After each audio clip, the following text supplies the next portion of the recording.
১৯৪৬ সালে মুক্তিপ্রাপ্ত দেবকী বসুর হিন্দি ছবি কৃষ্ণলীলায় রাজা বৃষভানুর চরিত্রে অভিনয় করে পারিশ্রমিক পেয়েছিলেন ৭৫ টাকা। তার অভিনয় পছন্দ হয়েছিল দেবকী বসুর। তবুও পারিশ্রমিকটুকু হাতে তুলে দিয়ে তাকে শুনিয়েছিলেন সাবধান বাণী, আপনি কখনো নায়ক করবেন না, আপনি চরিত্রাভিনয় করবেন। সারা জীবন এই গুরুবাক্যের প্রতি মান্যতাই জন্ম দিয়েছিল বাংলা চলচ্চিত্র, নাটক ও যাত্রা জগতের অন্যতম সেরা চরিত্রাভিনেতা কমল মিত্র বা কে মিটারকে। বিগত শতাব্দীর ৩০-এর দশকে বাংলা সিনেমা সবাক হওয়ার পর বেশ কয়েকজন গুণী শিল্পী এই মাধ্যমটিকে ঘিরে জড়ো হয়েছিলেন একে সাবালক করতে। চলচ্চিত্রকে নিয়ে আগ্রহ ক্রমশই বাড়ছিল। এই আগ্রহের শিকার ছিলেন কিশোর কমলও। ১৯১২ সালে ৯ ডিসেম্বর কমল মিত্রর জন্ম বর্ধমান শহরে। তার পিতামহ ডাক্তার জগৎবন্ধু মিত্র ছিলেন নামকরা চিকিৎসক। ঈশ্বরচন্দ্র বিদ্যাসাগরের অনুরোধে যিনি হুগলি জেলার চাঁদরা গ্রাম থেকে বর্ধমানে এসে প্র্যাকটিস শুরু করেন। তার খ্যাতি এতটাই ছড়িয়েছিল যে পঞ্চম জর্জ ভারতে এসে তাকে দরবারি মডেল প্রদান করেছিলেন। সেই চাঁদরার মিত্র বংশের কৃতি সন্তান হলেন কমল মিত্র। তার বাবা নরেশচন্দ্র মিত্র ছিলেন বর্ধমানের প্রখ্যাত আইনজীবী ও বর্ধমান মিউনিসিপ্যালিটির চেয়ারম্যান। কমল মিত্রর পড়াশোনা বর্ধমান রাজ কলেজিয়েট স্কুল ও কলেজে। ছাত্রাবস্থা থেকেই তখনকার বর্ধমান শহর ও তার আশেপাশে ছোট বড় নানান শৌখিন দলের নাটকে তিনি ছিলেন স্টার অভিনেতা। অথচ অভিনয় শিক্ষার কোনো প্রথাগত পাঠ তার ছিল না। কলেজ পাশ করার পরই চোখের অসুখে বাবা দৃষ্টিহীন হয়ে পড়লে কমল মিত্রকে চাকরির সন্ধানে বেরোতে হয়। বাড়ির কাউকে না জানিয়েই তিনি সামরিক বাহিনীতে নাম লেখান, যদিও বাবার তীব্র আপত্তিতে সে কাজ তার আর করা হয়নি। ইতিমধ্যে শৌখিন নাট্যদলে কমল মিত্রের জনপ্রিয়তা বাড়তে লাগলো। তিনি বর্ধমান, আসানসোল, রানীগঞ্জ ইত্যাদি জায়গায় নাটকে অভিনয় করে বেড়াতেন। এই সময় একদিন আসানসোলের ব্যারেট ক্লাবে আলমগীর নাটকে জয় সিংহের ভূমিকায় তাকে অভিনয় করতে দেখে আসানসোলের এসডিও ম্যাক ইনার্নে সাহেব তাকে কলকাতার সাধারণ রঙ্গালয়ে যোগদানের পরামর্শ দেন। বিদেশ বা এই সময়ে ছাত্রাবস্থাতেই কমল মিত্র কলকাতায় আসা যাওয়া শুরু করে দেন। উদ্দেশ্য একটাই, সাধারণ রঙ্গালয় বা চলচ্চিত্রে অভিনয় করার সুযোগ খোঁজা। সেই সময় কলকাতায় এলে তিনি উঠতেন দর্জিপাড়ায় তার দিদির বাড়িতে। পাশেই কাশী বোস লেনে থাকতেন নামকরা অভিনেতা দুর্গাদাস বন্দ্যোপাধ্যায়। কমল মিত্র ডাক্তার ভগ্নিপতির সঙ্গে দুর্গাদাসবাবুর বন্ধুত্বও ছিল। আর সেই সুবাদে কমল একবার গিয়েছিলেন দুর্গাদাসের কাছে একটা সুযোগের আশায়। দ্বিতীয় বিশ্বযুদ্ধের সময় জাপানি বোমা পড়ার আতঙ্কে অনেকের মতো চিত্র পরিচালক দেবকী কুমার বসুও কলকাতা ছেড়ে কালনায় তার ভাইয়ের বাড়িতে চলে আসেন। বর্ধমান শহর থেকে কালনার দূরত্ব খুব বেশি নয়। খবর পেয়ে কমলবাবু হাজির হলেন এবং কমলকে তিনি হতাশ করেননি। পরামর্শ দিয়েছিলেন কালেক্টরেটের চাকরিটা না ছেড়ে তার ডাকের জন্য অপেক্ষা করতে। ভরসা দিয়েছিলেন আরও একজন, কে জানেন? তিনি হচ্ছেন নাট্যাচার্য শিশির কুমার ভাদুড়ী স্বয়ং। শিশির ভাদুড়ী নাট্যনিকেতন থিয়েটারের নাম বদলে শ্রীরঙ্গম দিয়ে পরে যা বিশ্বরূপায় পরিণত হয় জীবনরঙ্গ নাটক মঞ্চস্থ করতে তখন উদ্যোগী হলেন। নতুন অভিনেতাদের চেয়ে কাগজে বিজ্ঞাপন দিয়েছেন এবং সেই বিজ্ঞাপনের সূত্রেই কমল মিত্র নাট্যাচার্যের সামনে হাজির হলেন। রবীন্দ্রনাথের পণরক্ষা কবিতাটি আবৃত্তি করতে বলা হলো তাকে। পথের সন্ধান অবশ্য প্রথম এসেছিল চলচ্চিত্র জগৎ থেকে। গুণময় বন্দ্যোপাধ্যায় নীলাঙ্গুরীয় ছবিতে একটি ছোট্ট চরিত্রে কাজ করার সুযোগ করে দিয়েছিলেন। চরিত্রটি ছিল নায়কের বন্ধুর। একটি মাত্র সংলাপ, নায়কের টেবলে গিয়ে বলতে হবে, আপনি তো দেখছি মশাই একটা বর্ণচোরা আম। এটাই ছিল কমল মিত্রের জীবনে ক্যামেরার সামনে দাঁড়িয়ে বলা প্রথম ডায়ালগ ও শট। অবশ্য তার জন্য কোনো পারিশ্রমিক তিনি পাননি। পারিশ্রমিক প্রথম পেয়েছিলেন দেবকী বসুর হিন্দি রামানুজ ছবিতে একজন সৈন্যর ভূমিকায় অভিনয় করার পর। এখানেও হিন্দি সংলাপ ছিল একটি, মুঝে মাফ কিজিয়ে মহারাজ, मैं नहीं জানতা। সংলাপ বলতে বলতে তাকে মহারাজ রূপী ধীরাজ ভট্টাচার্যের হাতে চাবুক খেতে হয়েছিল। এই শট দিয়ে জীবনের প্রথম টালিগঞ্জ স্টুডিও পাড়ার লাঞ্চ খাওয়ার সৌভাগ্য হয়েছিল তার। পরে অবশ্য এই ধীরাজ ভট্টাচার্যর পিতার ভূমিকায় কমল মিত্র অভিনয় করেছিলেন সতী ছবিতে। নীলাঙ্গুরিও তার জীবনের প্রথম ছবি বলে ধরা হলেও 1943 সালে দেবকী বসুর শ্রী রামানুজ ছবি দিয়েই তার চলচ্চিত্র অভিনয় যাত্রা শুরু। 1945 সালে দেবকী বসুর পরের হিন্দি ছবি স্বর্গ সে সুন্দর মেরা দেশ ছবিতেও তিনি অভিনয় করেছিলেন। এই বছরই নীরেন লাহিড়ী পরিচালিত বনফুল, এটিও হিন্দি ছবি। 1945 সালের পর থেকে কমল মিত্র বাংলা চলচ্চিত্র পরিচালকদের কাছে নতুন প্রতিভা হিসেবে গণ্য হতে থাকেন।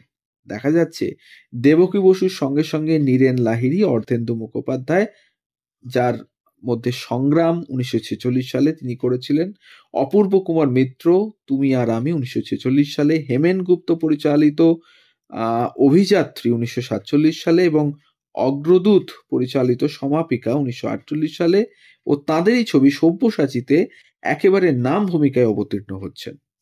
1944 সালে অভিনেতা বিপিন গুপ্তর সুপারিশে তিনি স্টার থিয়েটারে যোগ দেন। স্টারের নিয়ম মেনে সেই সময়ে অভিনেতাদের চলচ্চিত্রে কাজ করার সময় বের করা বেশ শক্ত ছিল। স্টারে তখন মহেন্দ্র গুপ্ত রচিত ও পরিচালিত টিপু সুলতান নাটক অভিনীত হচ্ছিল। সে নাটকে তিনি ব্রেথওয়েট চরিত্রে অভিনয় করতে সর্বপ্রথম কলকাতার সাধারণ রঙ্গালয় মঞ্চে অবতীর্ণ হলেন। আর ওই বছরই বিপিন গুপ্ত হিন্দি সিনেমায় অভিনয় করতে মুম্বাই চলে গেলেন কমল মিত্র এবং সুযোগ পান নাটকের নাম ভূমিকায় অভিনয় করার। টানা 119 রজনী তিনি ওই নাটকে টিপুর ভূমিকায় অভিনয় করেন। এই নাটকই তার সাধারণ রঙ্গালয়ের অভিনেতার সম্মান এনে দেয়। এরপরই তিনি কালেক্টরেটের সরকারি চাকরি ছেড়ে ইস্তফা দিয়ে পাকাপাকিভাবে অভিনয়কেই পেশা করে নেন। কাজটি করার আগে অবশ্য দেবকী বসুর অনুমতি নিয়েছিলেন। চলচ্চিত্র ও থিয়েটারে অভিনয়ের কারণে কলকাতায় এসে পাকাপাকিভাবে থাকার প্রয়োজন হয়ে পড়ে এবং পিতৃবন্ধু রায়বাহাদুর ঋষিকেশ বিশ্বাসের কলকাতার 1 নম্বর শিবশঙ্কর লেনের বাড়িতে একটা ঘর ভাড়া নিয়ে থাকতে শুরু করেন কমল মিত্র। খাওয়া বলতে কলকাতার পাইস হোটেলের কম পয়সায় দুবেলার খাবার, কখনো পয়সা না থাকলে একবেলা শুধুই চপ আর জল খেয়ে রাত কাটিয়ে দিতেন। ইকমিক কুকারে রান্না করে খেয়েও চালিয়েছেন দীর্ঘ 3 বছর। এই সংগ্রামী জীবনের দিনগুলো কমলবাবু চিরকাল মনে রেখেছিলেন। ইতিমধ্যে উত্তর কলকাতার শিবশঙ্কর মল্লিক লেন ছেড়ে কমল মিত্র উঠে এসেছেন ভবানীপুরের রায় স্ট্রিটের একটা ছোট্ট দোতলা বাড়িতে ভাড়া নিয়ে। এই বাড়িতেই তিনি সংসার পাতেন। বর্ধমান থেকে বাবা ও মাকে নিয়ে আসেন। পরে 1956-57 সালে শরৎ বসু রোডে একটা একতলা বাড়ি কিনে সেটাকে দোতলায় বদলে নেন। বাড়িটা আজও দাঁড়িয়ে এবং দরজায় লেখা কে মিটার ফলকটি আজও অসামান্য এই অভিনেতাকে মনে করিয়ে দেয় পথচারীদের। 1963 সালে নিহার রঞ্জন রায়ের তাপসী নাটকে অধ্যাপক ভবেন্দ্রনাথের চরিত্রে অসামান্য অভিনয় করেন কমল মিত্র। আর এই নাটকেই সৌমিত্র চট্টোপাধ্যায় প্রথম মঞ্চে অভিনয় করতে আসেন। রঙ্গনা ছাড়ার পর জীবনে শেষবারের জন্য মঞ্চে অবতীর্ণ হয়েছিলেন 1983 সালে সোনার খোঁজে নাটকে এক গোয়েন্দা অফিসারের ভূমিকায়। অন্যদিকে চলচ্চিত্রে 1981 সালে তরুণ মজুমদারের খেলার পুতুল ও অগ্রদূত গোষ্ঠীর সূর্য সাক্ষী ছবিতে শেষবারের জন্য অভিনয় করেন এবং অভিনয় জগৎ থেকে চিরকালের জন্য অবসর নেন কমল মিত্র। কমল মিত্র অভিনীত উল্লেখযোগ্য ছবিগুলির মধ্যে আছে কংস, বিদ্যাসাগর, দেওয়ানেয়া, আনন্দমঠ, জিঘাংসা, সব্যসাচী, লৌহ কপাট, আসিতে আসিও না, সবার উপরে, বন্ধু, ভানু পেল লটারি, শেষ অঙ্ক, অগ্নি পরীক্ষা, চৌরঙ্গী, 3 ভুবনের পারে, হারমোনিয়াম, পিতা পুত্র, থানা থেকে আসছি, বর্ণালী এবং আরো অন্যান্য ছবি তো রয়েছেই।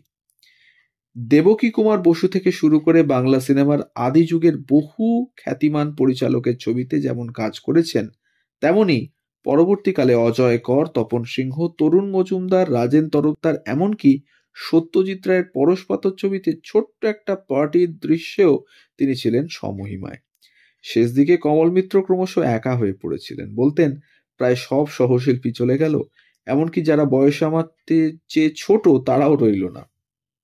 ছবি, পাহাড়ি, জহর গাঙ্গুলি, অসিত বরণ, বিকাশের সঙ্গে অনেক বছর ধরে কাজ করেছি, সেটে আর তারা আসবে না, এই কথা যখন ভাবি তখন নিজেকে বড় নিঃসঙ্গ লাগে। এমনকি উত্তম ভানু জহরও চলে গেল। কাউকে কিছু না জানিয়েও কমল মিত্র সরে দাঁড়িয়েছিলেন অভিনয় জগৎ থেকে। যেমন অনাহুতের মতো তার আগমন ঘটেছিল বাংলা চলচ্চিত্র রঙ্গালয়, তেমনি অনাড়ম্বর ছিল তার প্রস্থানও। বাংলা সিনেমার রাগী পিতা বড় অভিমানে ক্যামেরার সামনে থেকে সরে দাঁড়িয়েছিলেন। নিজের মৃত্যুর মুহূর্তকে কমল মিত্র আশ্চর্য ক্ষমতায় বুঝতে পেরেছিলেন। নিজের শ্রাদ্ধ শান্তির যাবতীয় খরচের ব্যবস্থাও গুছিয়ে রেখে গিয়েছিলেন। ছেলে মেয়েদের উপর কড়া নির্দেশ ছিল কোনোভাবেই যেন তাকে হাসপাতালে নিয়ে যাওয়া না হয়। তার মৃত্যুশয্যার পাশে উপস্থিত স্ত্রী, মেয়ে, জামাই সবাইকে অবাক করে দিয়ে শেষ নিঃশ্বাস ফেলার আগে উপস্থিত সকলের কাছে জীবনের সকৃত কোনো অজানা অপরাধের জন্য ক্ষমা চেয়ে নিয়ে মৃত্যুর কোলে যেন সজ্ঞানেই ঢলে পড়েছিলেন তিনি। ঠিক যেমনটি বাংলা সিনেমায় হয়। ২রা আগস্ট ১৯৯৩ সালে মৃত্যু হয় তার। মৃত্যুকালে বয়স হয়েছিল ৮৩ বছর।